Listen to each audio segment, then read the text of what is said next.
Dinosaur हमारी प्राचीन धरती के कुछ बेहद ही पुराने जीवों में से एक थे, यहाँ तक कि हम इंसानों से भी ज्यादा पुराने। जब सभी डायनासोर्स विलुप्त हो गए तब उसके करीब 65 मिलियन सालों के बाद पहले इंसान धरती पर पैदा हुए। आज के समय में यही प्राणी हमें सबसे ज्यादा इम्प्रेस करते हैं, चाहे इनका साइज हो, बॉडी का स्ट्रक्चर हो या फिर रहने के तरीके।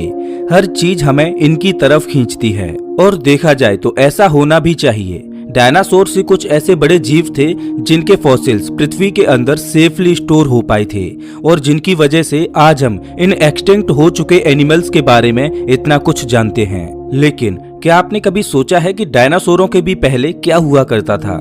क्या डायनासोर ही पहले लिविंग ऑर्गेनिज्म थे या फिर उनसे भी पहले कोई हमारी धरती पर राज किया करता था? कैसी थी तब की हमारी धरती? जानने के लिए वीडियो को अंत तक देखते रहिए। नमस्कार दोस्तों, मैं हूं श्याम तोमर, स्वागत करता हूं आपका इस वीडियो में। हमारी ये पृथ्वी हमेशा से ही इतनी ज्यादा शांत और रहने लायक नहीं थी। एक समय ऐसा भी था जब पृथ्वी और मार्स जैसे प्लैनेट में फर्क बता पाना मुश्किल हुआ करता था।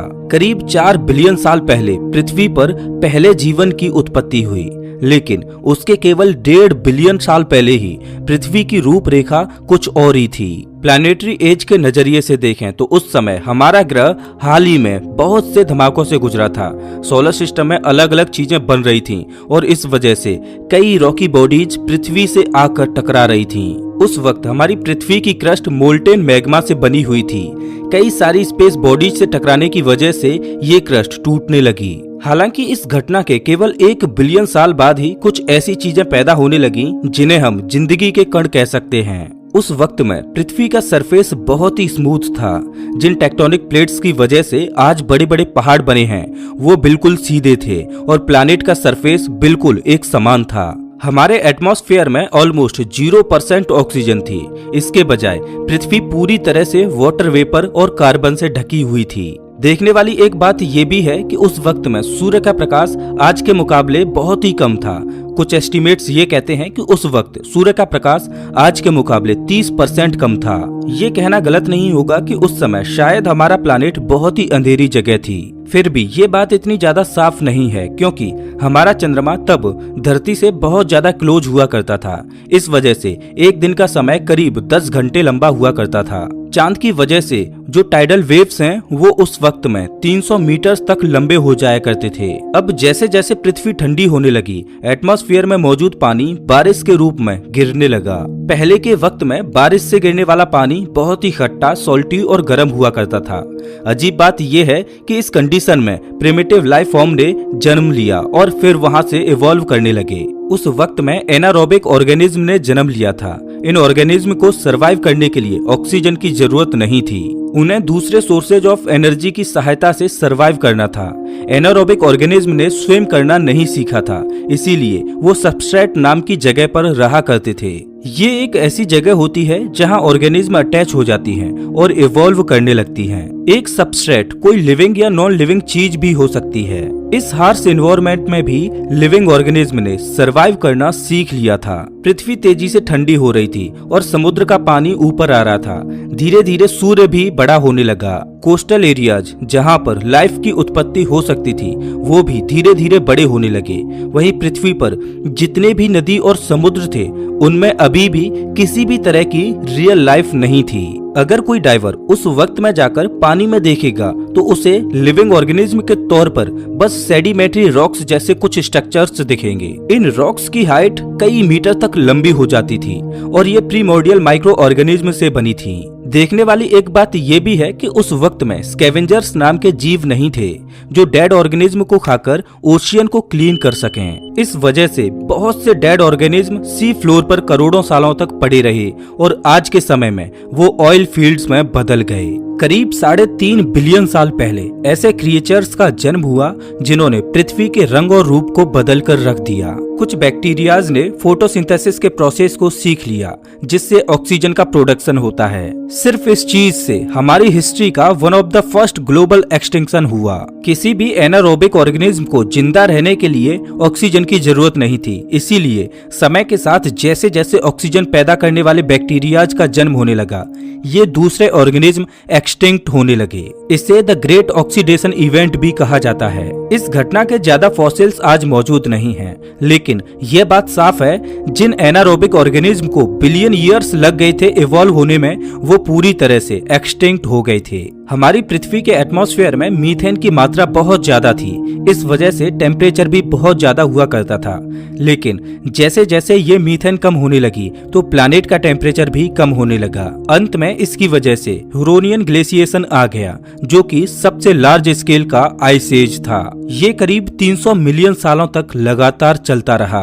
आप ऐसे समझ लीजिए कि हमारी पृथ्वी एक लंबे समय के लिए बहुत बड़े स्नो का बॉल बन चुकी थी। जरा सोचिए, पृथ्वी को 1.5 बिलियन सालों का वक्त लग गया हॉट बॉइलिंग लावा से बर्फ का रेगिस्तान बनने में। फिर भी इस बर्फीले रेगिस्तान में लाइफ ने अपनी उम्मीद नहीं तोड़ी। 400 मिलियन साल पहले ज्यादातर सभी लिविंग ऑर्गेनिज्म इक्वेटर के पास मौजूद कोस्टल एरियाज में रहने लगी। लेकिन पृथ्वी पर इतने सारे जो कॉन्टिनेंट्स बन गए थे, उन पर क्या हो रहा था? हालांकि मैं ये नहीं कह रहा कि इन लैंड्स के ऊपर लिविंग ऑर्गेनिज्म की भरमार थी, लेकिन फिर भी यहाँ कुछ बेहद ही इंटरेस्टिंग चीजें हो रही थी। एक वक्त में पृथ्वी का सरफेस अनथीन ग्लेशियर्स और स्टोन डेजर्ट से घिरा हुआ था। इसे इमेजिन करना थोड़ा मुश्किल है, लेकिन सिर्फ 500 मिलियन साल पहले हमारा प्लैनेट बिल्कुल मार्स प्लैनेट की तरह दिखाई देता था। लेकिन हमारी पृथ्वी के क्रेटर्स ज्यादा लकी थे, सूर्य और ज्यादा ब्राइट और वार्म होता जा रहा था। फाइनली सारे आइस ग्लेशियर्स मेल्ट होते चले गए। तब आया फेनेरोजोइक इयॉन। इसका ये नाम इसलिए रखा गया क्योंकि इस सदी में ऐसे क्रिएचर्स पैदा हुए जो विजिबल थे,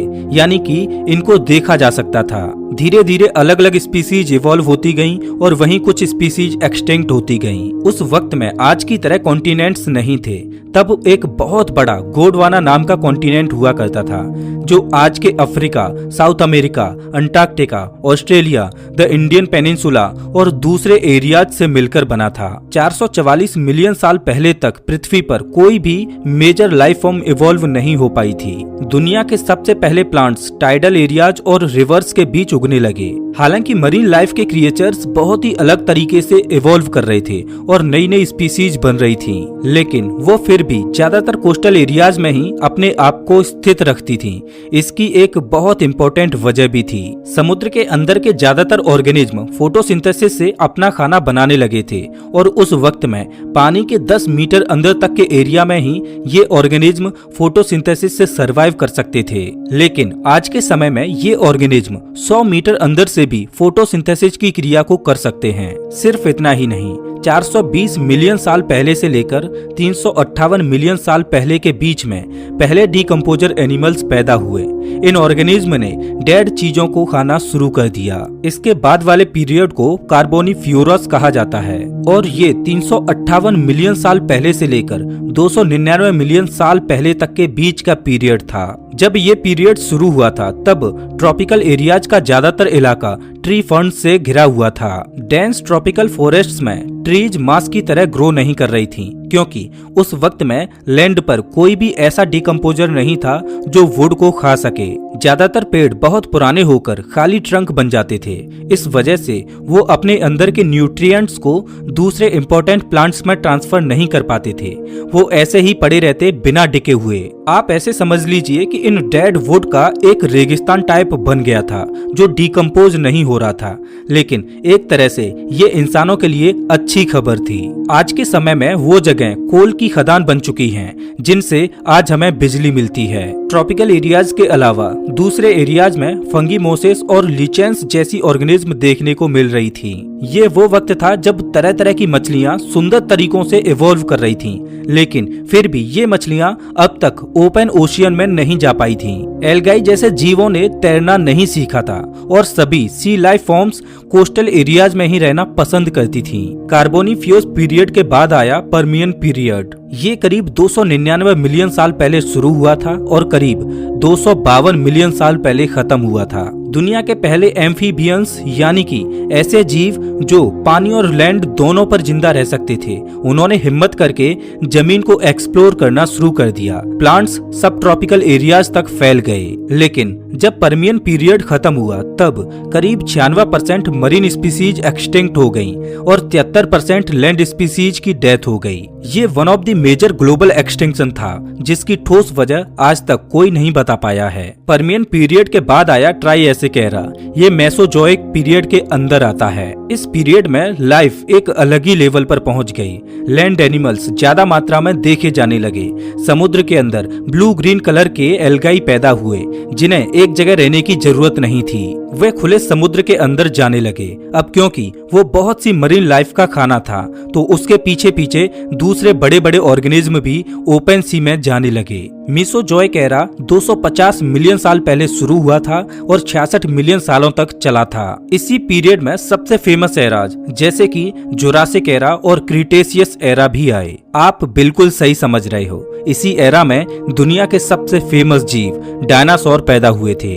डायनासोरों ने 165 मिलियन सालों तक पृथ्वी पर राज किया और अंत में जब कोई भी चीज उन्हें एक्सटिंक्ट नहीं कर पा रही थी, तब कुदरत ने खुद ही आसमान से एक बहुत बड़ी चट्टान पृथ्वी पर गिरा दी और डायनासोरों ने भी इस धरती से अलविदा कह दिया। डायनासोरों के बाद तो आपको पता ही है कि मैमल्स का दौर आया, जिनमें से हम इंसान भी एक हैं। तो दोस्तों, इस वीडियो में बस इतना ही। वैसे आप हमारे ये वीडियो कौन से शहर से देख रहे हो, हमें कमेंट करके जरूर बताएं। अगर आपको ये वीडियो अच्छा लगा हो तो इसे लाइक करें और ऐसे ही वीडियोस के लिए चैनल को सब्सक्राइब करें, साथ ही बेल आइकन दबाएं।